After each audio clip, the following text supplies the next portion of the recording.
आज दिनांक 5 जनवरी 2025 को वाराणसी के अहले मोहल्ला बुनकर कॉलोनी के जिम्मेदारान एवं नौजवानों के द्वारा शादी एवं बुनकरों की लगातार नाजुक स्थिति को लेकर अहम फैसला लिया है। विगत कई महीने से बुनकर कॉलोनी के जिम्मेदार लोगों ने बढ़ती महंगाई और शादी में फिजूल खर्ची को लेकर बराबर बैठक करते रहे हैं। इस लेकर जनाब असरार अंसारी साहब ने सदाएं न्यूज़ चैनल पर बेबाक इंटरव्यू दिया। उन्होंने बताया कि हम लोगों ने कुछ मुद्दों पर प्रतिबंध लगाने का फैसला करते हुए बताया कि हम लोगों ने बड़ी बुनकर बिरादराना तंजीम को सूचना दे दिया है। उसके बाद फिर बड़ी तंजीमों आने आपस में बैठक की है। इस पर उनका विचार 12 जनवरी को फिर बैठक कर सभी सरदार संयुक्त ऐलान किया जाएगा। आज इस बैठक में मौलाना अलीमुद्दीन, मुफ्ती हमजा, हाफिज अनबार अहमद, मोइनुद्दीन अंसारी अहमद, हाफिज हाजी इरशाद, हनीफ भाई, आदिम भाई, शमीम अहमद, मोइनुद्दीन, शमशुद्दीन, असरार अंसारी, सरदार इकरामुद्दीन तंजीम बाइसी, सरदार हाफिज मोइन, सरदार मकबूल हसन चौदहवीं, सरदार हाफिज अली अहमद तजीम पाँचों, सरदार जियाउर रहमान तंजीम पाँचों आदि लोग मौजूद रहे।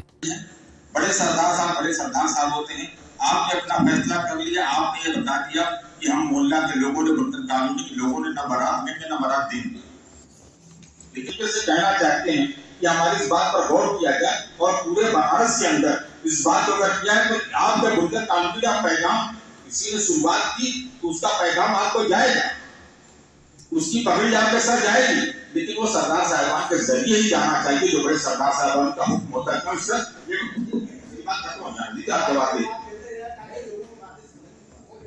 हो जाएगी अभी जवाब सवाल नहीं, आपसे जवाब सवाल करने की मेरी हैसियत भी नहीं है।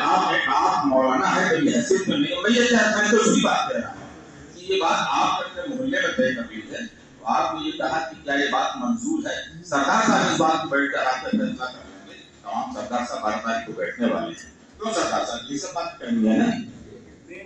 मेन बात ये कहनी है कि आपने सरदार साहिबान को बुलाया है, कुछ तजावीज़ कर रही है। अब आपको करना है दीन का कोई काम, उसमें आसानी हो, सरदार तो उसमें कोई मसला नहीं है, मगर ये आप अपने दौर से और दूसरी बातें जो बताई है इस रख में बिजली का मसला हो, चाहे जो लोग यहाँ से जा रहे हैं परिवार और सूरत के मामले हैं, उस पर बैठकर दूसरी निकाह में गौर किया जाएगा। लेकिन पहला निकाह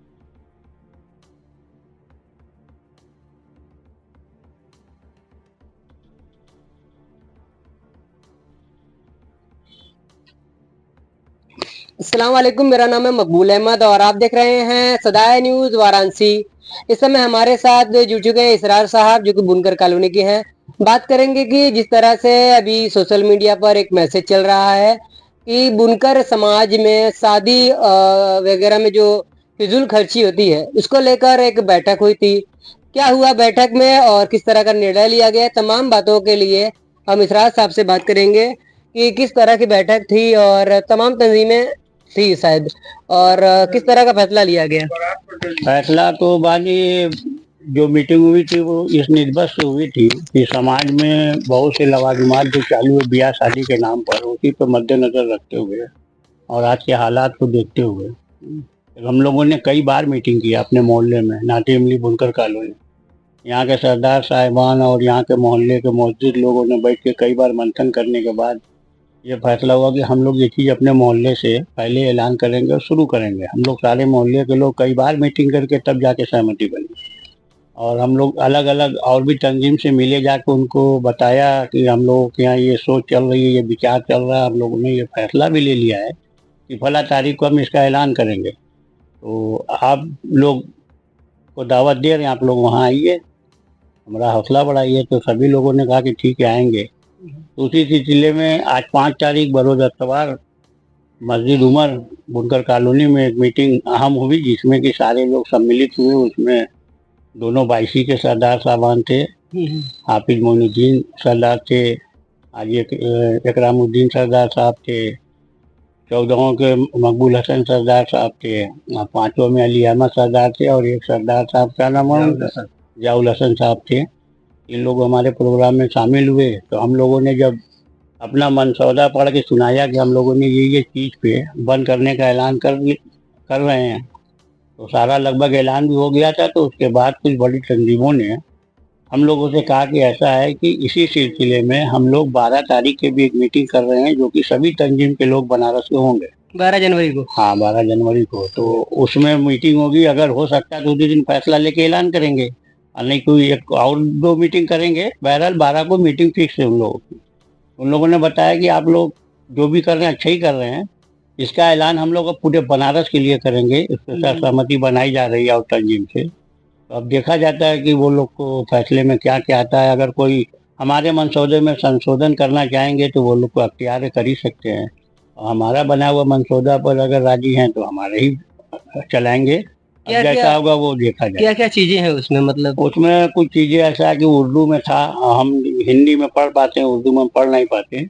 याद के लिए खासतौर से तो बारात का आना जाना बंद किया गया है कि बुनकर कॉलोनी के अंदर ना तो बारात निकलेगी और ना ही बारात कहीं से आएगी। हाँ, ये हमारे मोहल्ले का फैसला था और अभी हम उसी पे हैं।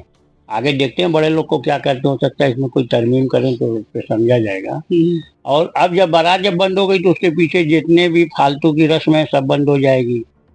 जैसे गड्डी गड्ढा पड़ाका घोड़ी घोड़ा के बाद जूता की चुराई अगड़म बगड़म बहुत से फसाद है आगे पीछे, तो वो सब बंद हो जाएगा। वो सब चीजें बंद हो जाएंगी। और वलीमा की छूट है भाई, वलीमा सुन्नत है, वलीमा तो होगा। तो वलीमे में भी बहुत ज्यादा सिरनी और दावत ये सब उसमें मेन पॉइंट दिया गया है। तो एक चीज रोकने से उसमें 10-12 चीज आ जाएगी, अपने आप कैद हो जाएगा उससे अगर अमल लोग करेंगे तो। और यही मकसद से हम लोग किया भी है कि फजूल खर्ची से बचना है। मकसद यही था। अब आगे अल्लाह की मदद। तो सबसे पहले मतलब ये कॉलोनी के लोग ही या कॉलोनी की कमेटी ही इसको पहले वो कर आज रही हम है? लोग 1 महीने से इसमें रात दिन एक किए हुए हैं। अच्छा। हमारी मोहल्ले में भी असहमति थी, ऐसा नहीं कि ये सब काम में सहमति बड़ा जल्दी हो जाती है। असहमति थी लेकिन बाद में सब लोग राजी हो गए। राजी कोशिश से हम लोग बहुत समझ के फैसला लिया कि नहीं हम लोग ऐलान कर ही देंगे, हम लोग अमल करके भी दिखाएंगे। आगे अगर अल्लाह मदद करेगा तो गैर मोहल्ले में भी यही जाएगा, लोग समझेंगे उठेंगे। तो अब तो नक्शा वही दिखा रहा है जैसा हम लोग चाहते थे कि और भी जगह ये बात जाए और पहुंचे। तो अब तो सारे बड़ी तंजीमों लोग ने आश्वासन दिया यहाँ आके कि हम लोग इसी मैटर में बैठेंगे, इसको आगे बढ़ाएंगे। मतलब 4 तारीख की बैठक में चिंतन मंथन हुआ, मतलब वहाँ इसकी वो चिंता अपने- हुई और सभी लोगों ने प्रतिक्रिया रखी वो है। लोग सभी तंजीम के बैठे हुए थे, वो तो हम लोग को पता भी नहीं था। आज पता चला उन लोग के माध्यम से अच्छा कि वो लोग मीटिंग में बैठे हैं, इसके लिए 12 तारीख फिक्स की है। अच्छा, तो अगली बैठक 12 तारीख को होगी। अगली तारीख 12 को। तो कल 4 तारीख में कितनी तंजीमें सम्मिलित हुई, शामिल हुई इसमें? कितनी तंजीमें शामिल हुई? सभी लोग बनारस इसमें हाँ। इसमें तो 5 तंजीम के लोग आए। 5 तंजीम के लोग। 22 के सरदार थे हाँ। और एक ये 22 के सरदार थे इकरामुद्दीन साहब, और 14 के मकबूल हसन सरदार साहब थे, 5 के अली अहमद और एक सरदार और जो है वो। अच्छा, इधर 2 सरदार है, 5 में दोनों लोग आए, 5 लोग। तो इसका मतलब है कि ये अभी इसकी बैठक और चलेगी? हाँ, 1-2 बैठक और चलेगी। तो क्या ये अवामी तरीके से बैठक करके ये ऐलान किया जाएगा कि हाँ, कैसे? पूरे शहर के लोग को ऐलान किया जाएगा। उसमें पूरे शहर की तंजीम रहेगी और इससे ज्यादा हुजूम रहेगी, सभी लोग की सहमति बनेगी तो पूरे शहर के लिए हमको लगता है ये ऐलान करेंगे वो लोग, अच्छा, जैसा कि आज उन लोगों ने बताया। तो इसको लेकर क्या कहना चाहेंगे? फिजूल खर्ची को लेकर आप किस नजरिए से देखते हैं? तो भाई इसे कहीं हमारे दिन इस्लाम से तो है नहीं। सब खर्ची जो बढ़ रही है, बारात का आना और जाना और बारात को खिलाना, खाना ठंडा मिले तो उस पर बकवास होना, फिर रिश्ता टूट जाना, सब देख ही रहे हो। कहाँ डिमांड करना कि हमको ये चाहिए वो चाहिए। तो हमारे यहाँ कोई डिमांड की चीज है? निकाह सुन्नत है, निकाह करके सीधे तरीके से भाई सीधी सी बात है, निकाह के आसान बनाओ और जिना के मुश्किल बनाओ। जब निकाह मुश्किल बना दोगे तो जिना आसान हो जाएगा, सीधी सी बात है। तो इससे पहले भी क्या घर वाले का निर्णय नहीं लेते थे कि कितना क्या होगा, कितना कैसे होगा? सोचते थे, इसमें कई बार मंथन भी हुआ। एक आध बार इसके पहले सारे लोग ऐलान भी किए थे लेकिन उस पर अमल नहीं हो पाया। कुछ हुआ कुछ नहीं हुआ, फिर धीरे धीरे बढ़ गया। तो हम लोग फिर कोशिश एक कर रहे हैं और अगर मान जाएंगे तो सबका भला होगा और फायदे में भी रहेंगे। भाई हमारे यहाँ शरीयत एक चीज है, हमको तो उसी देख के जीना है, लेकिन हम अपने मन का बहुत से रसूमात उसमें डाल के जी रहे हैं अपने फायदे और नुकसान या नाम और नमरूद के लिए। वो तो जग जाहिर है, कुछ छुपा थोड़ी है। बनारस में बुनकरों का पलायन हो रहा है, इसको लेके क्या कहना चाहेंगे? इसको लेके सभी कमेटियां तंजीम कब बैठेगी या क्या बनारस के बुनकर का पलायन हो रहा है और सब तंजीम देख रही है, सोच नहीं पा रही है क्या करे। असल में वो सब तंजीम जो है ना, सामाजिक तंजीम है, वो व्यवसायिक तंजीम नहीं है। हमारे कारोबार में उनका कोई हस्तक्षेप नहीं है। अगर यहाँ से करना शुरू कर दें तो बेहतर होगा बुनकरों के लिए। और बुनकर के हर मसले में उन लोग को सोचना चाहिए। अगर वो लोग नहीं सोच रहे हैं, जैसे टाट जिसको कहते हैं, सरदार जिसको कहते हैं, तो आज टाट वाले या हर सरदार साहबान अपने यहाँ से कुछ चुनिंदा लोग के तैयार करें 5-6 लोग स्टार्ट के 5-6 लोग उस वहां से सब मतलब कि जितनी तंजीमें हैं 5-5 लोग मिला के 25-30 आदमी की एक कमेटी बना दे। वो सरदार साहब हर जगह उठ के ना देखे, छोटे छोटे बुनकर का मसला, बड़े बड़े जो बुनकर का बहुत सा मसला है, तो उसको हल कराने के लिए वो कमेटी तय करेगी, जो कमेटी ये लोग गठित करेंगे। और करना चाहिए, करना चाहिए, इसलिए कि बात हद से ज्यादा बढ़ चुकी है। हमारा कोई रूल सिस्टम नहीं है, हम किसकी बात मानेंगे ना, तो हमको कोई बात मनवाने वाला है। हम लोग अपने मन से चल रहे हैं, हमारे धंधे का कोई रूल नहीं है। रूलिंग होगी, मीटिंग मतलब कमेटी होगी तो उसको समझा जाएगा ना कि कहाँ कहाँ दिक्कत आ रही है, और हम खुद से दिक्कत कहाँ कहाँ पैदा कर रहे हैं। तो पहले हम तो अपनी दिक्कत को जो पैदा कर रहे हैं इसको वापस ले लें। सरकार की दिक्कत और फलाने की दिक्कत बाद में देखा जाएगा, समझ रहे ना। बुनकर का पलायन रुकेगा, क्यों नहीं रुकेगा? हमारा सिस्टम बिगड़ चुका है, सिस्टम के अंदर हम आ जाए अभी सब बुनकर रुकेंगे। काफी बुनकरों का रोजगार हम लोगों ने खुद ही, मतलब बड़े बुनकर खुद ही उनका रोजगार खत्म कर दिए हैं। अच्छा, बड़े उसको बुनकर समझे नहीं, बिल्कुल खत्म किए हैं। हमारे यहाँ औरतों को काम मिलता था, बिल्कुल। कटिंग कराई ये वो, हाँ, तो बहुत सहारा था उससे। बिल्कुल। औरतों के हाथ में कोई काम नहीं है। हाँ, कटिंग जिसको मशीन 3 से वगैरह। 4 लड़की जवान है, वो आगे शादी तो मतलब कितना गहना गुड़िया बनवा लेती थी। बाप के ऊपर बोझ कम होता था। बाप एक तो 2 कड़का लगा के या 2 मशीन चला के क्या करेगा, खाएगा कि जुटाएगा? तो घरेलू काम छीन गया, और हम ही लोगों ने उसके जिम्मेदार हम ही लोग हैं। तो इस वजह से अब घर का कोई सदस्य काम का बचा नहीं है, केवल बाप या भाई दोनों वही कमा रहे हैं। और वो भी कमाने वाले ऐसे कि प्रॉपर मशीन पूरे साल चलती नहीं, गिरफ्ता की वजह से बंद हो जाती है, तो मार्केट मंदी उसकी वजह से बंद हो जाती है। तो यही सब है दिक्कत। जब 12 महीना हम कमाएंगे तब ने हम 5,000 साल 10,000 साल का अगर बचा लिए तो कल हम कुछ करेंगे। तो हमारे पल्ले बची नहीं, छोटे बुनकर बचा ही नहीं पा रहे, खाली कमाने खाना, और यही सब है। देखा है रोजगार को लेके रोजगार के लेके कोई मंथन हमारे बनारस में हुआ ही नहीं, ना होने की सोच रहे हैं। फिर हम यही कहेंगे सब पूरे बनारस के जिम्मेदारान लोग से, जो भी हैं पढ़े लिखे लोग हैं, उसमें सारे लोग बैठ के इसके बारे में सोचें समझें कि हम लोग क्या क्या कर सकते हैं, हमारे हाथ में क्या है। जो हमारे हाथ में अगर वो मैं खत्म कर सकता हूँ तो खत्म कर ही देना चाहिए। और मेरे हिसाब से मेरा जो रिसर्च है, मेरी जो सोच है, मेरी जो जानकारी है कि हमारी खुद की बहुत वजह है बुनकर के यहाँ से पलायन करने में, रोजगार खत्म कर सबसे ज्यादा हमारी खुद वजह वजह। इसका सरकार ये कोई माने ना पॉलिसी नहीं माने, है। सरकार की कोई पॉलिसी नहीं है इसमें। सरकार की क्या पॉलिसी? सरकार तो बुनकर के नाम से कुछ दे ही रही है, उसमें भी पढ़े लिखे की जरूरत है। पढ़े लिखे लोग सोसाइटी बना के उसका लाभ उठा रहे हैं। आम बुनकर पढ़ा लिखा होता नहीं, वो हथकरघा का ऑफिस कहाँ है, उसका क्या फॉर्मेलिटी है, कैसे मिलेगा लाभ, पता ही नहीं है। वो उस एक जमाना था कि तुड़िया पुट्ठा कांग्रेस के जमाने में मिलता था, ढोटा पोटा जाके आदमी लेता था, वही लाभ मिलता था। बाकी कौन? अभी से सोलर प्लांट आ रहा है, तो आम बुनकर के घर में 1 तो 2 मशीन है, उसके छत है ही नहीं, और सोलर प्लांट कहाँ से लगाएगा? हाँ, बहुत सी सुविधा सरकारी योजना में कुछ दिए, मतलब सस्ता देंगे, तो हमारे लिए वो बेकार है।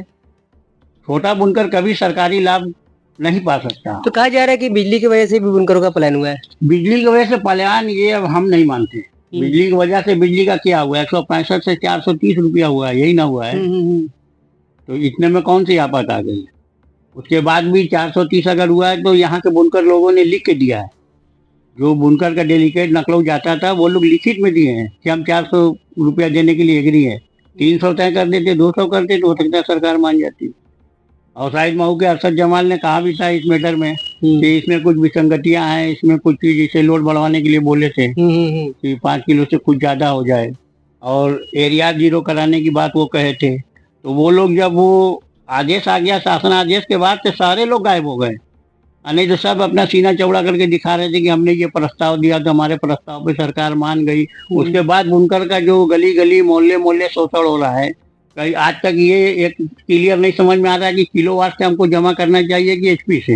एचपी बनाते हैं तो वो ज्यादा हो जाता है, जैसे 5 किलो तो 5 किलो का हमको 860 रुपए की किलो के हिसाब से देना है। एचपी बनाएंगे तो वो 7 एचपी चला जाता है, तो 1720 रुपया ऐसा ही हो गया। तो हमको कोई बताने वाला भी नहीं है कि एचपी से जमा करना ठीक है कि नहीं। कोई हमारे मतलब बड़े बुनकरों में से वहां जाके बात करने वाला नहीं है पावर हाउस में कि शासनादेश में क्या है और आप लोग ले क्या रहे हैं। बुनकरों का बहुत से नेता हैं, तो है नेता तो मोहल्ले में, गली मोहल्ले में, होटल में थोड़ी बयान देने से होगा। कोई गुट बना के कहीं गए हैं 100-200 की तादाद में बात करने, कोई जिम्मेदार आदमी, कोई प्रभावशाली आदमी अधिकारी से, एक्सपीएन से या डीओ से या पूर्वांचल विद्युत विभाग में जाके जो बड़े अधिकारी उनसे अगर बात करें तो कोई मसले का लो, भैया रूलिंग तो आप ये बनाए शासनादेश में, ये जमा हमसे ऐसे करा रहे हैं। उसके बाद भी जमा करने जाओ तो दुनिया भर का परेशानी सब मतलब करते इतना दौड़ाते हैं, काजे तो पैसा जमा नहीं करते, जो सही है उनको भी दौड़ाती है। हर तरीके से शोषण हो रहा है देखा जाए तो। शोषण तो हो रहा है, लेकिन फिर भी बिजली का जो समस्या वो तो थी, हम दे ही रहे हैं लोग आके। अब हमारा मशीन कैसे चले, हमारा रोजगार टिकाऊ कैसे हो, हमारा रोजगार बढ़े कैसे, इसको इस पे मंथन हम ही लोगों को करना होगा। कोई पाकिस्तान से और लेकिन बुनकरों के पास नहीं है। बुनकरों के पास कई संगठन, 7 संगठन तो हम आपको बता देंगे गिनती का। उसके बाद बुनकर बिरादरान तंजीम बड़ा संगठन है, फिर भी इतना ज्यादा मतलब बुनकर का जो संगठन है वो मोहल्ले वाइज है। मोहल्ले वाइज में हम अपने मोहल्ले में 3 आदमी बैठ के बयानबाजी कर दिए तो उसका पूरे शहर में थोड़ी या सरकार में थोड़ी तो मान्य होते। छोटे छोटे चैनल पे बतिया दिए तो 200, 250, 300, 400 लोग सुन लिए तो उससे क्या होता है। चैनल होता है, हमारी आज इतनी भी हैसियत औकात नहीं कि हमारा दुख या दुखड़ा सुनने के लिए मेन स्ट्रीम मीडिया कोई आवे या हम बुलावे उसको, उसमें खर्चा लगता है। तो उनके तक बात उठावे, जैसे कि स्ट्राइक हुई थी तो एक बार में रोज आने लगा था, मेन स्ट्रीम मीडिया उठा के इसको आवाज उठाई, तब जाने के मोदी जी मतलब जाके कि ये क्या हो रहा है बनारस में, कि हमारे संसदीय क्षेत्र हमारी बदनामी हो रही है। तब उन्होंने लगाया लोगों को कि स्ट्राइक पहले खत्म करवाइए, फिर जो भी होगा बुनकर की हम समस्या। उसी बिना पर तो पूरी स्ट्राइक चली नहीं, 2 दिन बाकी था कि लोग तोड़ दिए, खत्म हो गई। तो जो लोग तोड़े थे या जो लोग को आश्वासन मिला था सरकार की तरफ से, वो लोग को चाहिए कि पूरा जड़ से लेके ऊपर तक पूरा काम करें, A to Z काम करें। तो वो तो खाली बस वहां से आदेश पारित करा के उसके बाद अपने अपने ऑफिस में जाके बैठ गए। अब जो भी शोषण हो रहा है सब झेल रहे हैं हम लोग। एरिया 0 नहीं हुआ, कभी उसके नाम पे अड़काया जाता है, कभी अगर 1 किलो आधा किलो बढ़ती चल गया, 3-4 महीना का बकाया है, चला है हमारा लोड 1 ही महीना बढ़ती, लेकिन पैसा लोग जैसे 3-4 महीना इकट्ठा जमा करने को तो 3-4 महीना का वो पूरा जोड़ के ले रहा है। तो ये सब बात करने के लिए बड़े लोग जाएंगे, असर वाले लोग जाएंगे, जिसका बड़ा असर रसूख है, तो तब न अधिकारी सुनेंगे, हम बुनकर की थोड़ी बात सुनी जाएगी। बिल्कुल। मिलते हैं अगली अपडेट में। सदा न्यूज़ चैनल पर नए हैं तो चैनल को लाइक करें, सब्सक्राइब करें और दोस्तों में शेयर करें।